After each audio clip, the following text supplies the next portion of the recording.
How's it going, everyone? Welcome back to the shop. My name is Tom. Today I'm going to show you how I make this American flag coat rack, so stick around.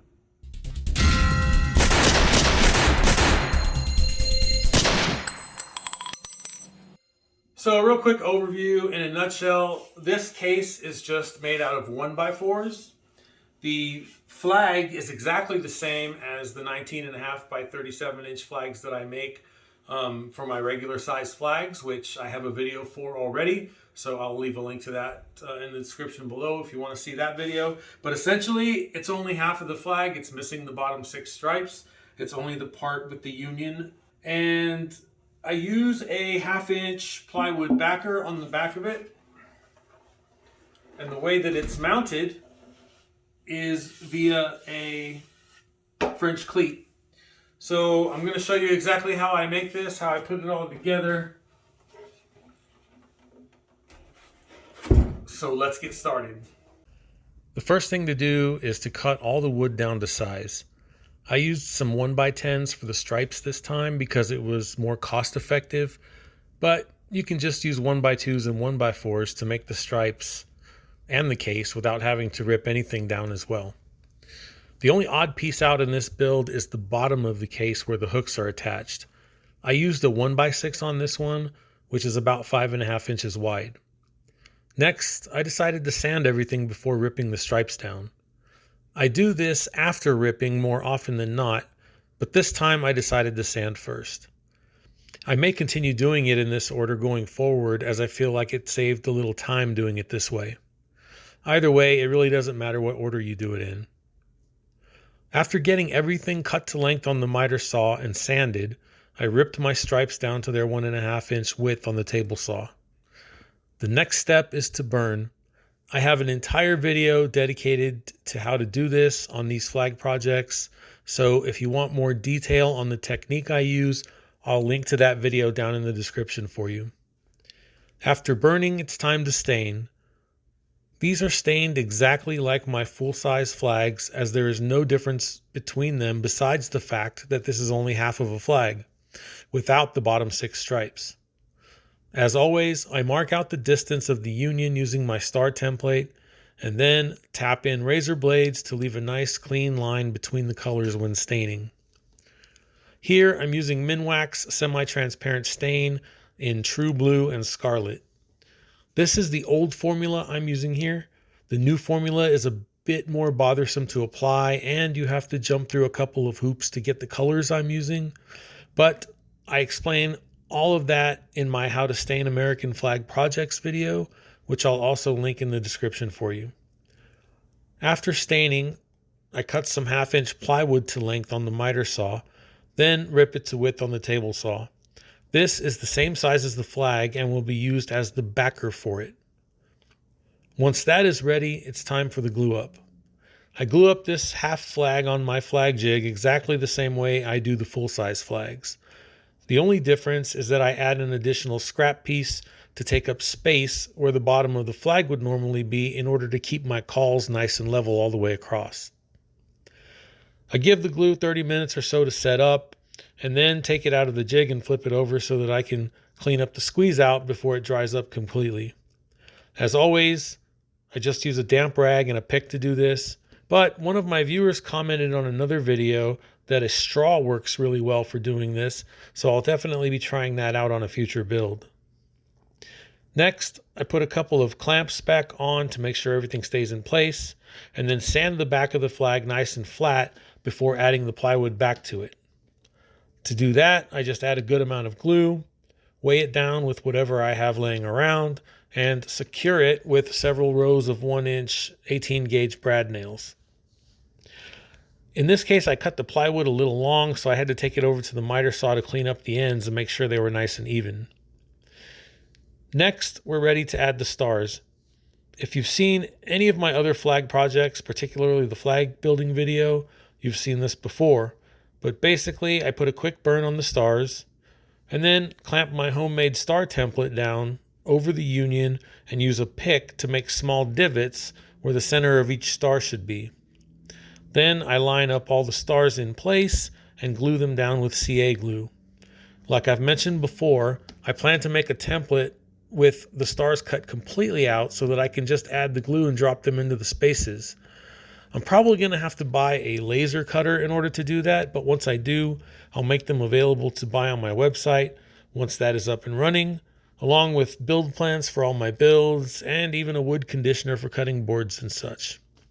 If you're interested in any of that, be sure to subscribe to the channel so that you'll be notified when all that is ready. All right, once the flag is done, we're ready to start assembling the frame of the coat rack. Now, honestly, this can be done with just glue and brad nails, much like my small concealment boxes, and it would probably be perfectly fine just like that. But as this piece will be used to hold the weight of other items hanging from it, I just feel like it's a little more solid if I use pocket holes, especially since I can put them back far enough so that they will be hidden under and behind the flag. I apologize, but I forgot to film myself making the pocket holes, but I'm guessing most of you already know what that looks like. I just used my Kreg 720 to make them all. Basically, I put 2 each toward the back half of both the top and bottom of the flag frame to secure them to the sides.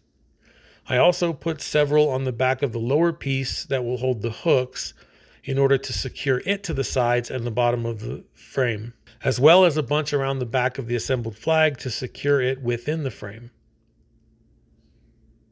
I start by gluing and screwing the top of the frame to the sides. Make sure you clamp your pieces together well before installing the screws so that they don't move around on you.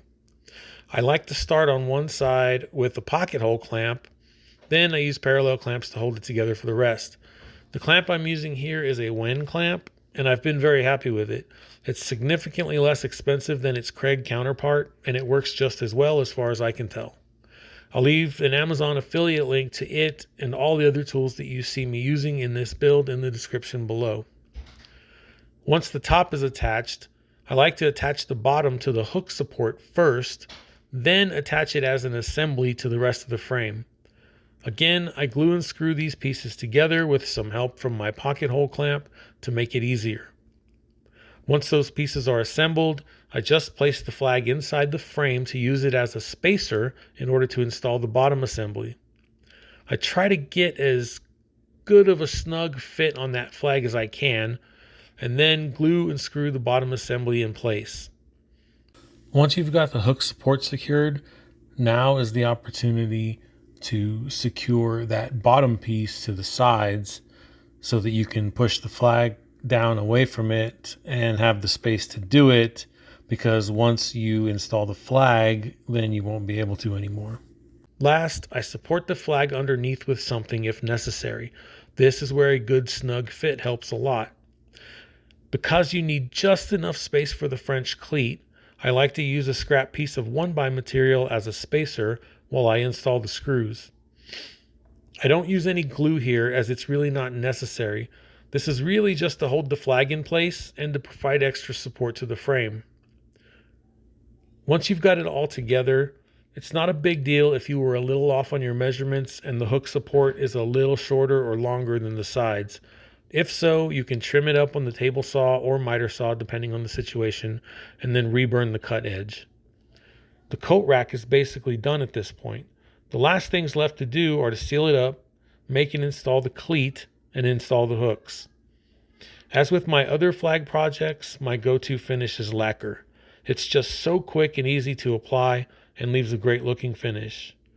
You can use your finish of choice here if you prefer something different, but for me it's lacquer. The last thing left to do at this point before installing the hooks is to make and install the French cleat.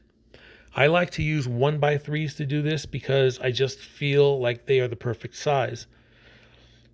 You need 2 pieces for this. One the same length as the flag to install on the back of the coat rack, and one to install on the wall to hang it. So one is 37 inches like the flag, and the other I like to make at 34 inches long. This allows enough space to pre-drill and countersink 3 holes, all exactly 16 inches apart, to line up with wall studs. But it still leaves a few inches to adjust the rack to the left or right a little when installed. All I do is set up the table saw to take a 45-degree cut off the very edge of each piece without taking any of the width. Something I like to do with French cleats is to take some sandpaper and knock the sharp edge off the edge of the cleat, because it just helps it to seat better when they're together. If that sharp edge is too far down, it could prevent it from completely seating together. So if you knock that off just a little bit, then they're able to fully seat together and make a nice tight fit. Then I space out about 5 holes across the center of the 37-inch cleat to help attach it to the back of the flag. On the 34-inch cleat, I measure 1 hole out in the middle and 2 others 1 inch in from each end. And this gives you 3 holes that are exactly 16 inches apart. I like to use my drill press to make the holes, but you can also do this with a drill. If you do it by hand, I just suggest pre-drilling the hole with a drill block first, and then using that as a guide for your countersink. This will be your best bet to get a nice straight hole and even looking countersink. If your holes are angled too much, particularly in the wall cleat, your screws could miss the studs or barely catch them. I personally suck at drilling straight by hand, so that's why I prefer to use the drill press. Once you get your holes done, just throw some glue on the cleat, install it on the back of the flag, inside the frame, and secure it with your screws. Finally, the last thing that I do is install the hooks. Now, I have used a few different styles of hooks on these over the years, and I have done them with as many as 6 hooks for this size or as few as 4.